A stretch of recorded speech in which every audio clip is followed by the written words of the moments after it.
All right. Welcome, Showboats fans. I'm Tyler Springs. I'm here to give you a little bit of a week 4 Showboats recap as we recap the game they had against the St. Louis Battlehawks. They fall to 1-3 with a 33-17 loss.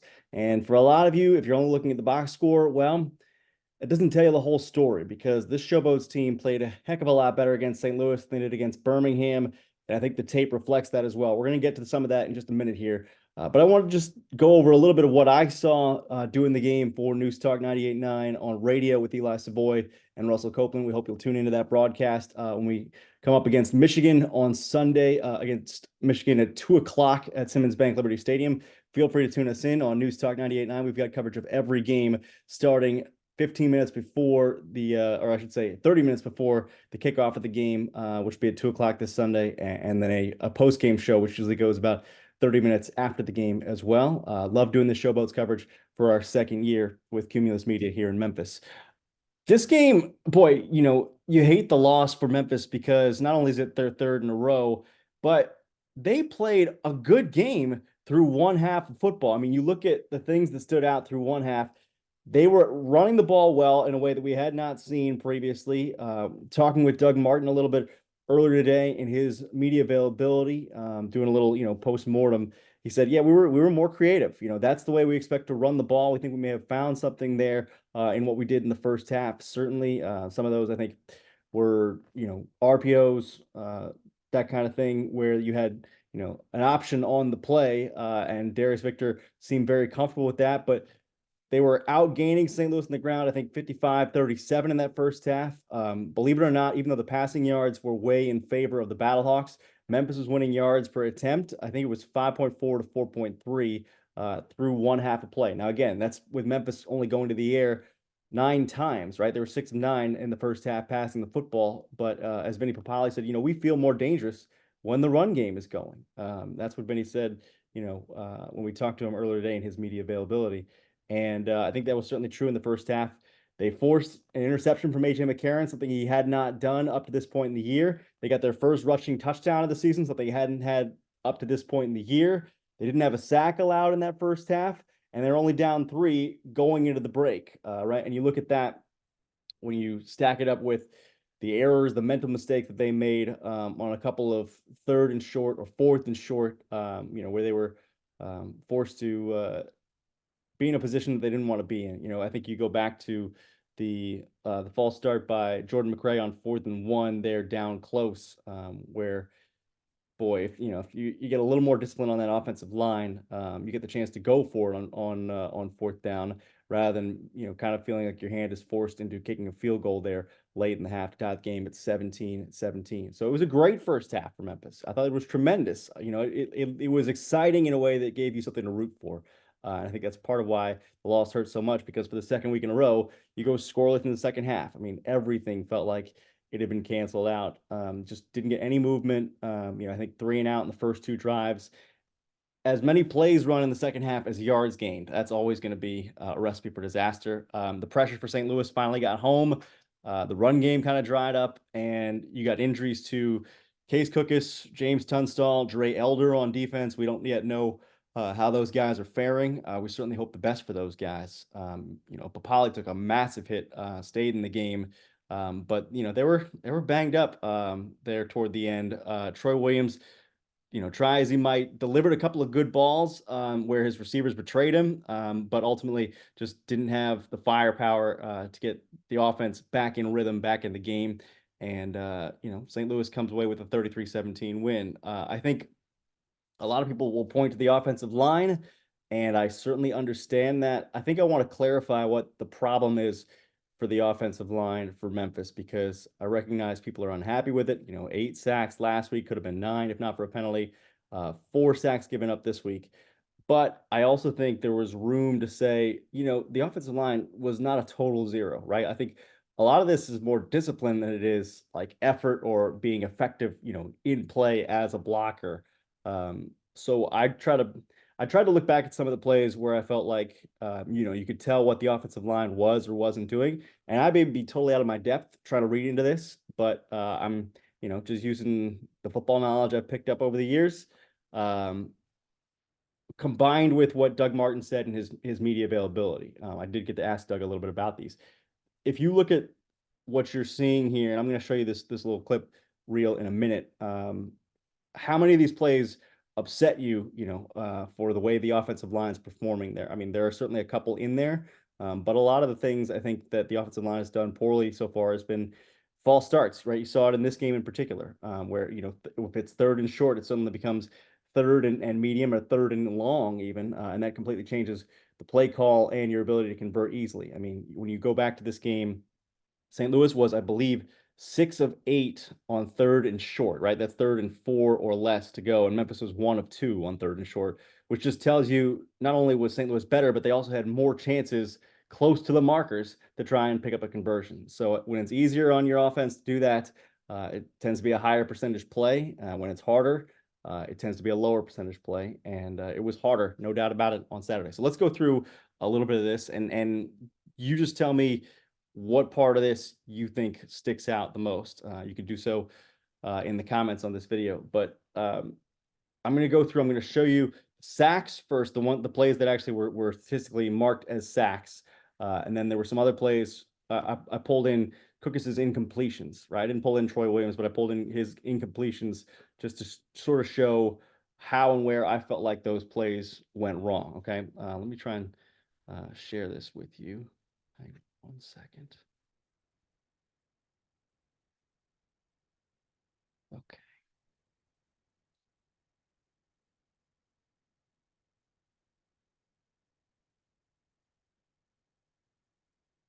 Okay.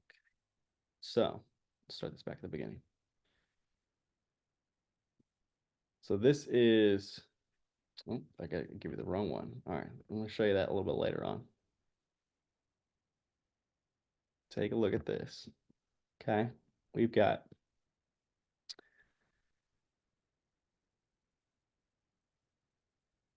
Case Cookus with his first sack of the game. Okay, note the time. It is the third quarter. This is the first play of that third quarter. There were no sacks in the first half, right? Which, shout out to your offensive line. I recognize only 9 dropbacks, but again, the offensive line I think gets some credit as well for blocking on the run plays in order to make sure that you only have to throw 9 times, right? So credit where credit's due. Let's see what happens here on play 1 for Case Cookus, right? Some of you remember this play from the game, okay? Under center, usually he's in the shotgun, right? Takes the snap, and you'll see on replay, gets tripped. It looks like he gets tripped by Darius Victor, okay? Now, from what Doug Martin said earlier today, Cookus and the handoff point there for Victor changes because this guy here, James Tunstall, the left tackle, is supposed to block out here on Travis Feeney, who's one of their better, if not, I would say their best edge rusher, and doesn't. Instead, takes the inside man here, and that forces Vito to go wider, and it changes his footwork and thus changes Case's footwork, and that's part of what causes the trip up here because Vito recognizes that Feeney is coming, right? So you run it forward here a little bit. Vito goes wider to try and make sure that he stops Travis Feeney there.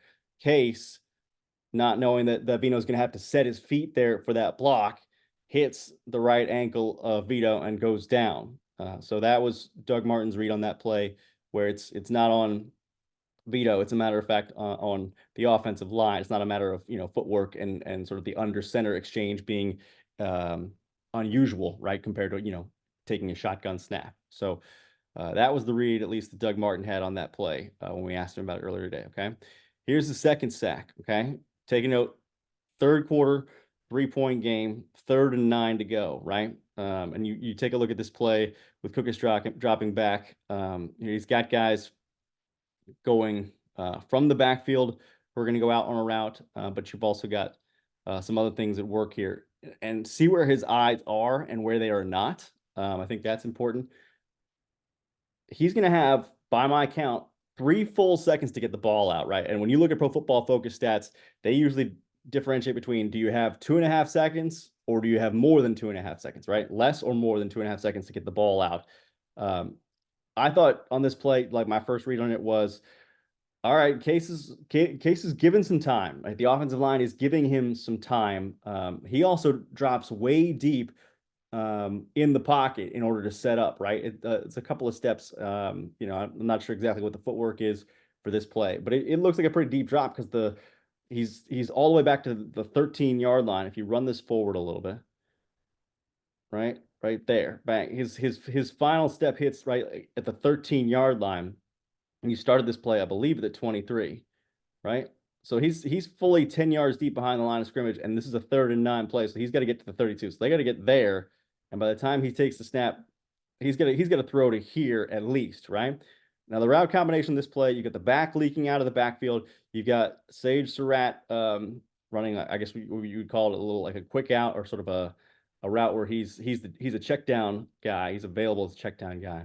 But you've got Adams running what looks like kind of a drag route across. And then you've got, this is Lee Morris from the slot left running the seam route. And you've got Dawood Davis taking his man vertical as well down the numbers. Okay. You're going to see this in just a second. But this is the play where Cookus gets his arm almost ripped off because the edge gets home. So, deep drop. He's preparing to let it go. He doesn't just have his arm ripped off. He then takes the blow to the chest that knocks him down, fumbles the football. Jared Thomas falls on. Okay, take a look at this replay here. Okay, and if Sage Surratt is supposed to chip here, I don't think he gets a very good hit on the edge rusher, and I'm not sure that he is supposed to chip. It's hard for me to say assignments definitively because I'm not a football coach, right? But Surratt and Victor are both lined up to the outsides to try and be, I think, check down man essentially. And if they're asked to chip, you watch. I mean, Surratt, barely gets his upper arm into him. At least Victor there is in front of the edge rusher on this side a little bit to help out Jerron Jones. Okay, you run it forward a little bit more. You're watching these two safeties. They look like they're again, I'm going to lose my terminology a little bit here, but they look like, are they looking at the quarterback? This guy seems to be looking completely over to this side. This guy seems to be looking pretty much at Jonathan Adams coming to him. So I'm kind of wondering whether or not they're like trying to like double cover these two receivers on the sides because they feel like those are the most threatening guys. Lee Morris has really not been that much of a factor this season for Memphis. Okay. But he's in one-on-one coverage here in the slot, essentially. You run it forward a little bit more. Okay. There. Jonathan Adams takes a step inside. This safety takes a step with him. So at that point, my thought is, if you're the quarterback and you're watching, your eyes are up this way. His eyes are on Morris, right? And Morris has a little bit of a step here. This safety is looking completely this way. Maybe you got to wait a little bit longer to try and hold him, okay? But at this point, if you see Morris with the step and you see this safety going here, how much longer do you have to wait to get rid of the football?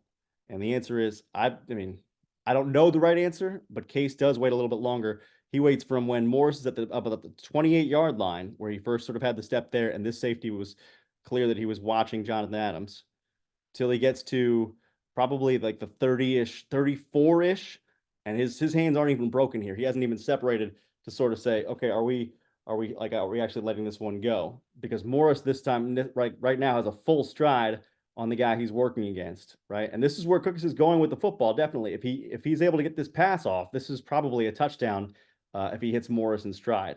Now, deep balls have not been Case's forte this season, but like you got an open receiver there, you just throw it up, let him run under it. I think you got a good shot, right?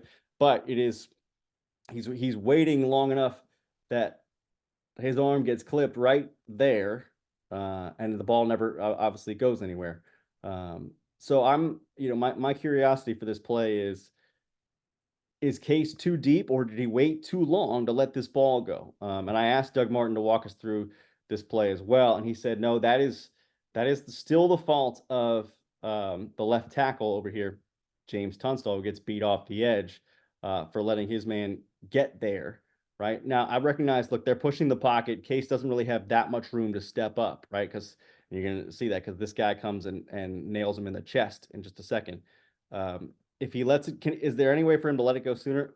We can split hairs on that. That was my initial read on the play, but Doug Martin said no. Like, listen, both of those sacks were basically on the tackles. So, it's not like Case has a lot of room to step up. Both these guys are coming and kind of clearing the edge.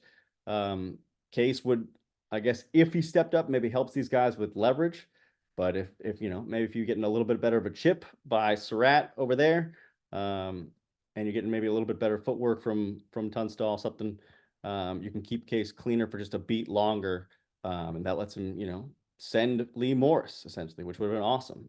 But it doesn't happen. Instead, Showboats end up with a sack and a fumble. So that's tough there, especially with the Showboats, trailing by 3 in the third quarter. Right, first 2 sacks there have been pretty critical, and Cookus is hurt at that point. Right, so that's pretty much all we get to see of Case Cookus in this contest. And Case is, by the way, one of the toughest son of a guns I've ever seen in any sport. I would say the toughest quarterback I've ever watched, and he's got my undying respect for that.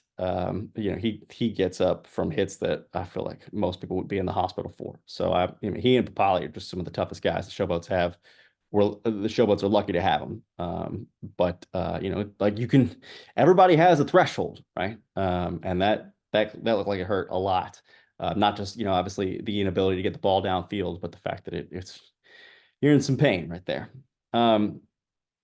Roll ahead of the fourth quarter, right? This is 4th down for Troy Williams, who's in there now after Case is out of there. One thing you want to look at, and I'll back it up just slightly to see this play. Okay, who's playing right guard right now? Jordan McCray, same guy who was playing right guard last week against Birmingham. But when you go in and you see Troy here set up for the 4th down play, okay, that's 72 at right guard. That's Alec Lindstrom, who I guess had switched in there in place of McCray. I don't know if they were rotating those guys or if there was some kind of an injury at that point, but Lindstrom is in there, not the starting guy. So you get the snap here to Troy. They send 4, okay? They didn't send any more than 4. They just sent 4. And they sent, including a couple of guys, maybe from what you might call, I guess, a weird angle, maybe a weird location from down there. It's a zone blitz because some of these guys are dropping into coverage. The 4 they send, right, like this whole pocket of the offensive line shifts to their left, anticipating these 2 guys. Unfortunately, this guy comes unblocked, and that's ultimately what does Memphis in. Carson Wells, right? I think I don't know if it was his only tackle of the game, but he was certainly the guy that did Memphis in on this play. Troy's not even looking over there initially, not looking, and now he sees him because he's coming basically right in his wheelhouse, and he's not gonna be able to get away. The other, I think, issue is because it's 4th and 7, it's not 4th and short. There are no short routes available to Troy, so it's not like he can just bail out somewhere because Surratt is over here trying to chip the safety who's coming down, Drayvon Askew Henry, and does not get a great chip on him. I know D. Anderson, I think 84, was helping there on the bottom of the screen, just coming off his release because he releases inside and Askew Henry pushes him there. But for Surratt, if he initially sees that guy and then he looks outside to Askew Henry because he's the last guy on the line, okay, got one arm on him, but kind of got drawn inside by Carson Wells rambling that way. I just don't know, is this Lindstrom or is it Jerron Jones who really should be looking at the pressure coming this way from Carson Wells? One of them should be, and I'm not sure which. It seems like it should be Jerron Jones because Wells goes full across his face mask to try and get to Troy Williams, but Jones lets him go, thinking I guess there's going to be somebody more immediate on the outside. And the truth is, I mean, there was another outside rusher, but Surratt is also out there to help. There's nobody inside of him because Lindstrom initially goes with the D tackle. Lindstrom's head is pretty much that way the whole time. He's never looking at Carson Wells. Jones is the only one and didn't look for long enough. And Troy gets sacked, and that's a turnover, which is tough in a 9-point game. A game you're down by 1 score, right? You go from here.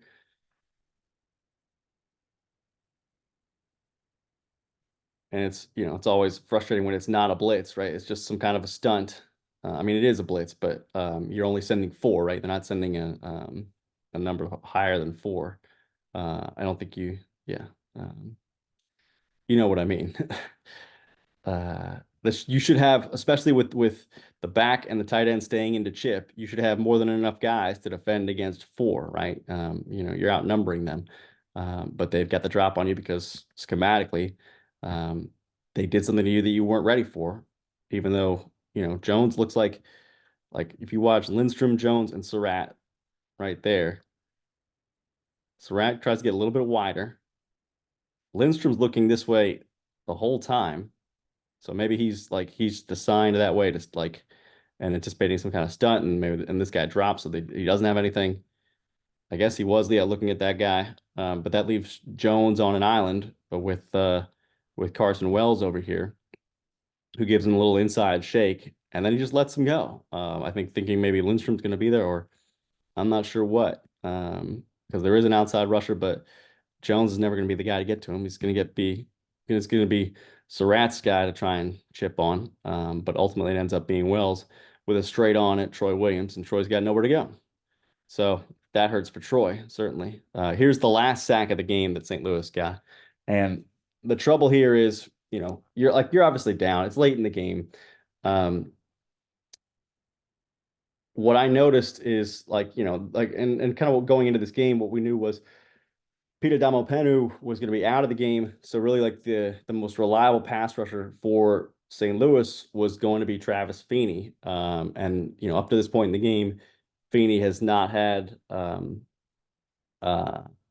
Feeney's been reasonably well defended. We can have our arguments about tackle play and whatnot, but he's been reasonably well defended. He's been the guy to watch out for. You've got 1st and 10 in opposing territory. For Troy Williams, trying to drive for some kind of score, right? But right now, you're matching him up with Marcus Tatum at left tackle, who is playing not just his 3rd snap of the game, he's playing his 3rd snap of the season after being signed this week by Memphis because James Tunstall went out 2 plays ago with an injury. So you've got Feeney against Marcus Tatum, which is not a fair fight. And he doesn't get a lot of help here. And Feeney crosses his face on a little stunt action and gets the quarterback with relative ease. Again, this is a 4-man rush and with the linebacker taking a back.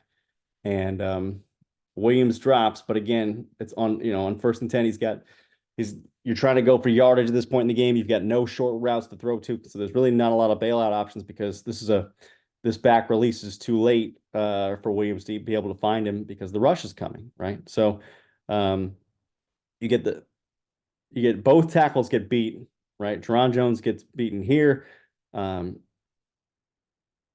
Marcus Tatum gets beaten over here because actually that's Paulo taking his man and riding him outside. This is Tatum with Feeney to come inside. Yeah, and then he's straight up the middle there. So that's just that's tough because Tatum's coming in cold for his 3rd snap of the season, trying to go against the pass rusher who's able to pin his ears back in this particular situation. And as you might imagine, does not go well for Troy Williams. And that's not necessarily Troy's fault. Troy delivered some great passes, and Doug Martin gave him proper credit on that. But again, so you look at those plays, and I think to myself, okay, the offensive line play is not awesome. But if those are the only plays that I pick out, yeah, they came up in bad situations, and they seem more mental than physical. Hey, we're not able to actually we're being overwhelmed. We just cannot block these guys. Sort of the way you felt against Birmingham. This felt like it was more technical, and it's tough because you feel like you're not that far away from actually having some success on these plays. But hard to say. Okay, here are the incompletions I pulled. First one for Cookus comes following a flag on 3rd and short that makes it 3rd and 8. So again, the play is made harder because of an offensive line penalty. And as I'm talking myself through this, I got to be honest, I feel more I feel a more certain type of way about the O-line play. It's hard not to, right? 'Cause you just keep bringing it up where the lack of discipline hurts. But right, it moves you back 5 yards. Now it's 3rd and 8. Cookus drops. You're getting Cyrus Habibi-Lakio out of the backfield here, who maybe is supposed to chip up here. It's hard to tell. I guess maybe I can get a little hand on there on the rusher.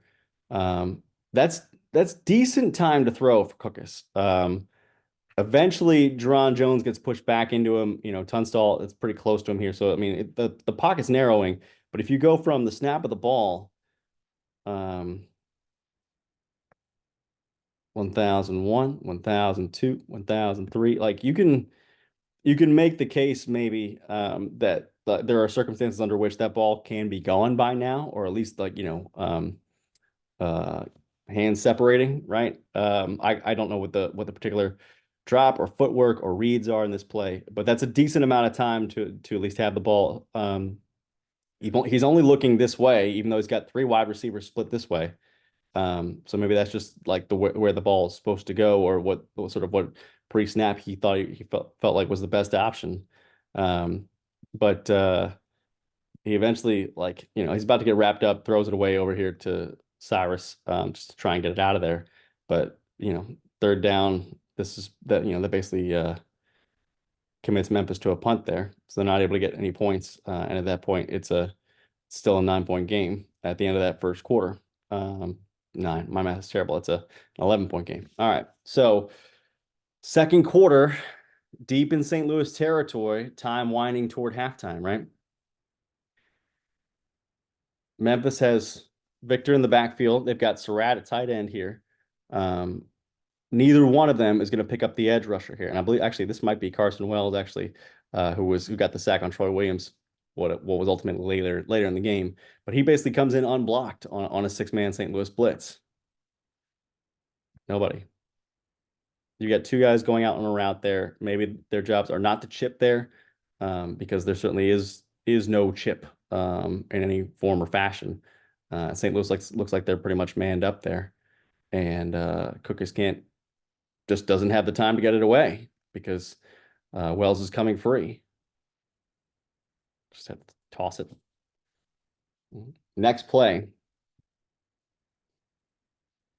Case is going to be static this time. They rush 4.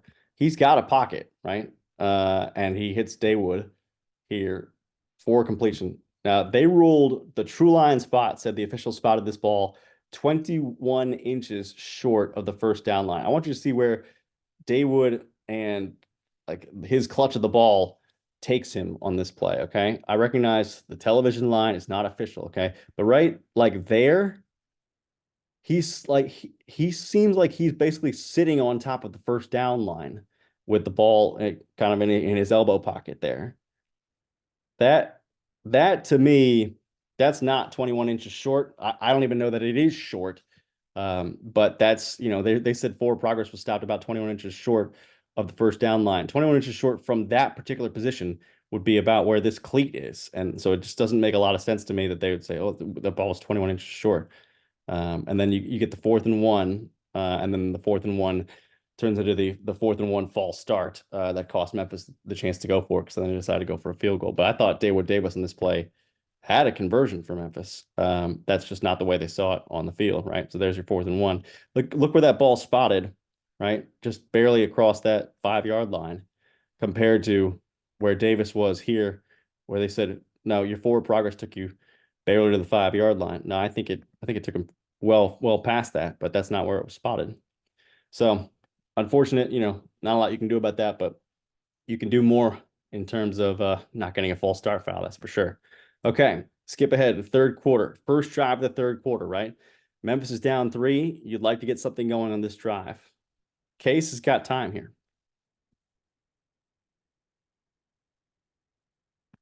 Great pocket, held up. Love it. Love to see it. Has time to throw for the first down and is going to do it. Lets it go. Hard to tell if that pass got tipped or not. It's a little wobbly on the spiral. It got to Papali, but Papali was basically velvet roped here by Brandon Sebastian. Check this out. Brandon Sebastian, based on Pro Football Focus, whatever you want to put into that, was their worst graded cornerback coming into this game. You knew if Brandon Sebastian was out there, you had to throw at him at some point. He's going to basically velvet rope Papali here because he's got the arm in front of him and the arm behind him, right? When Papali turns around, okay, hitch route. He's way far beyond the line of scrimmage, beyond the point where he should be allowed, handsy contact, so to speak. Cookus lets it go. Whether that pass gets tipped or not. Now, if the pass gets tipped, right, and maybe this is what you're saying is, if the pass gets tipped, there is no such thing as pass interference, right? But without knowing that for sure, and I honestly can't tell, whether the pass is tipped or not, I mean, he's got Polly in a hug there, basically. He's early, but he's got Polly hugged up in such a way where he can't get to the football. So Vinny obviously gets the short end of that stick on that particular call. So all this to say, I thought the Showboats um, had some opportunities for better offensive line play, right? It's frustrating, especially when you think about the discipline aspect of it, and just, hey, go on the right snap count, be a pro, deal with the loud environment, and don't bungle your chances for having, third and short, fourth and short. Because I think the game changes certainly if you can clean up some of those mistakes. But is that is that a fixable element of the Memphis offense? Yeah, I think it is. And I think that's part of why I'm still remaining glass half full at this point. 1-3, still get a chance to make the playoffs. Can go on a little bit of a run here if you start with a win against Michigan. But that's kind of what I saw out of the Memphis offense in terms of trying to look for areas where, yeah, the execution wasn't awesome, but I also don't think it was like doomsday end of the world stuff.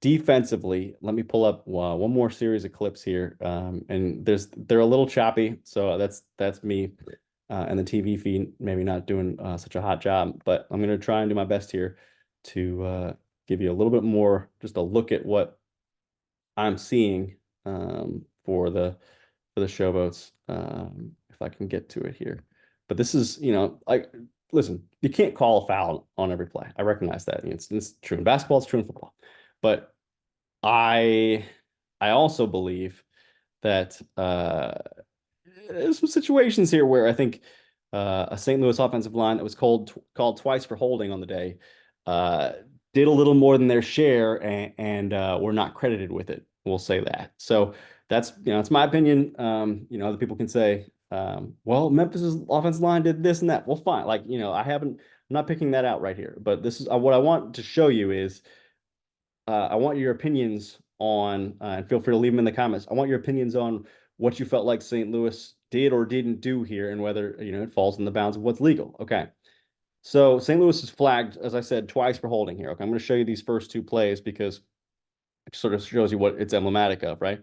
The first hold is called on the right tackle, um, Michelle Beatty, who's there, got a hand on Tyshawn Render, right? And this was flagged, okay, because he's just holding him there, right? So that negates the St. Louis first down. The second one is also flagged, and this is on Vidal Alexander, who's got a hold there in the middle of PJ Hall. I just ripped him down there at the end. Yes, I'm gonna get him. Nope. And then Tyshawn Render came in and cleaned it up, but that was Alexander there. Who got flagged, and I thought rightly so. Now, check this out. You take a look at these three plays. Okay, I think these are critical plays where, St. Louis offensive line I think did a little more than again they were credited for. Last drive of the first half, St. Louis in a tie game is in field goal range. Cannot take a sack here, right? Waning moments, 3rd and 10. At minimum, you're going to have a field goal opportunity here. Cannot take a sack. Look at what AJ McCarron does on this play and where he's going with it and why he's allowed to get there. Okay. That's really where I want your eyes to be is on the matchup at left tackle with Jared Jones-Smith, because I thought honestly in what's going to become a theme, there was some business, I would say, given and not credited. So let me roll this forward here. You're going to see Max Roberts working. He got chipped a little bit there to start, but he's working against Jared Jones-Smith on the left side there. Good pocket, holds up, plenty of time for McCarron. Can let it go now if he wants to. I guess doesn't see anything that he likes there. Okay, keeps looking, keeps looking. Now he sees that Max Roberts is coming here, right? Or if he doesn't see, Max Roberts is coming there. Okay, keep an eye on that interaction with Roberts.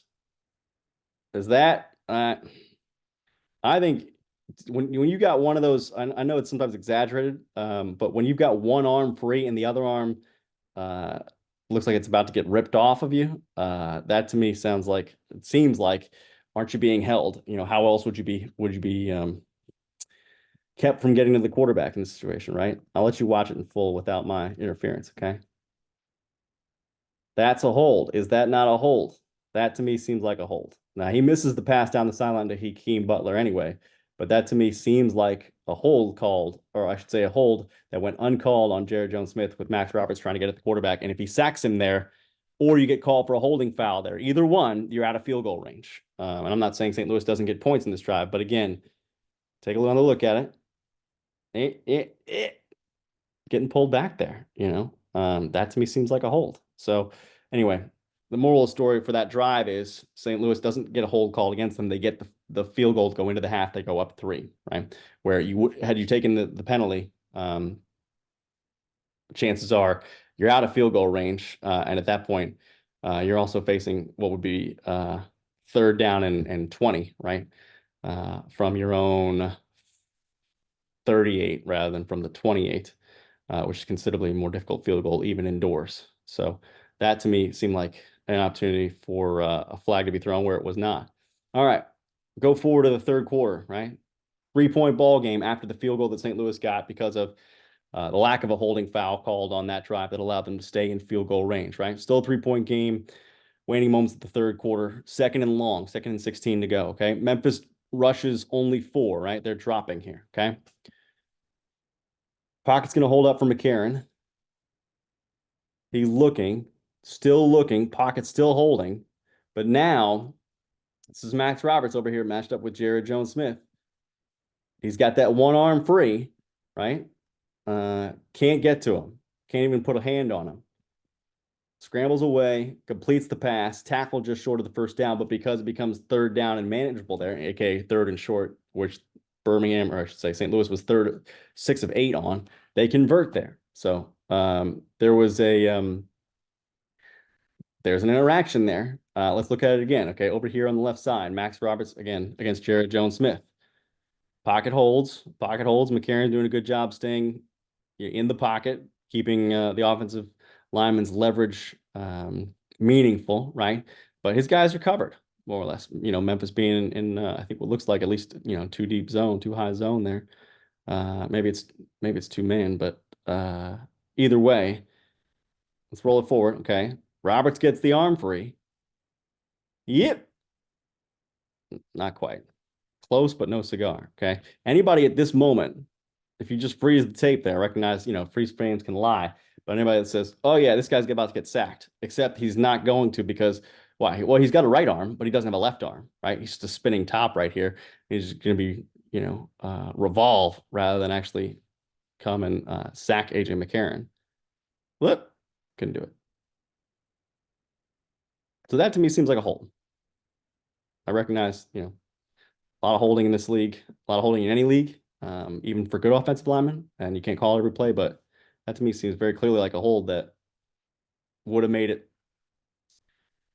third, or I should say second and long, would have made it a lot less manageable for St. Louis. Now, what happens in that drive?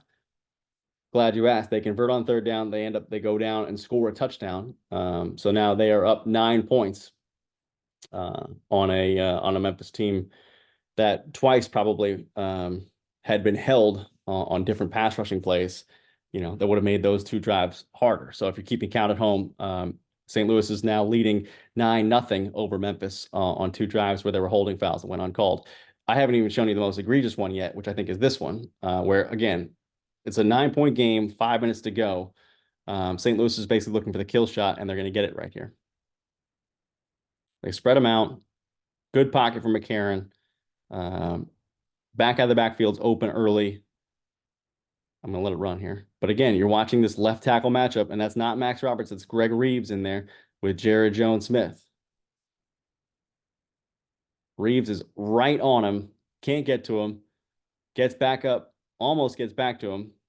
Video froze a little bit, but McCarron completes it on a dart to the corner of the end zone. Okay, watch from this angle. Okay. Steps up. Good protection in general, right?